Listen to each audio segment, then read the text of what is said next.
പോലീസിനെ ഭീഷണിപ്പെടുത്തിയ കേസിൽ കണ്ണൂരിൽ അറസ്റ്റിലായ അർജുൻ ആയിങ്കെ റിമാൻഡ് ചെയ്തു. കൂത്തുപറമ്പ് മജിസ്ട്രേറ്റിന് മുന്നിലാണ് അർജുൻ ആയിങ്കെ ഹാജരാക്കിയത്. അർജുനെ ഒളിവിൽ കയറാൻ സഹായിച്ച 2 സുഹൃത്തുക്കളെ വളപട്ടണം പോലീസ് പ്രത്യേക അന്വേഷണ സംഘത്തിന് കൈമാറി. അഴീക്കോട് സ്വദേശികളായ ജിതിൻ, സുഭാഷ് എന്നിവരെയാണ് കൈമാറിയത്. കണ്ണൂർ തളിക്കാവിലെ സുഹൃത്തിന്റെ അപ്പാർട്ട്മെന്റിൽ നിന്നാണ് പുലർച്ചെ പ്രതിയെ അറസ്റ്റ് ചെയ്തത്.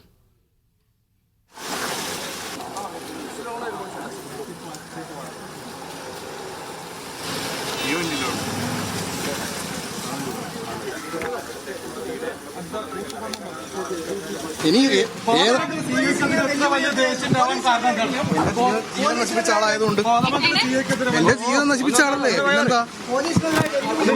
വെല്ലുവിളിയൊന്നുമല്ല. പോലീസിനെ പിടികൂടാൻ പറ്റില്ലെന്ന് വിചാരിച്ചോ? എന്താണ് കേരള പോലീസിന് എനിക്ക് നല്ല വിശ്വാസമുണ്ട്. പിടികൂടുന്നുള്ള ഉറപ്പിൽ തന്നെയാണ് ഈ പോസ്റ്റുകളൊക്കെ ഇട്ടത്. തീർച്ചയായും അർജുൻ ഇവിടെ കണ്ണൂരിൽ ഒളിവിലേക്ക് ഞാൻ ഹാജരാവാൻ തീരുമാനിച്ചിരിക്കുകയാണ്. കടലിൽ കാണേണ്ട ഇവരെ കിട്ടിയ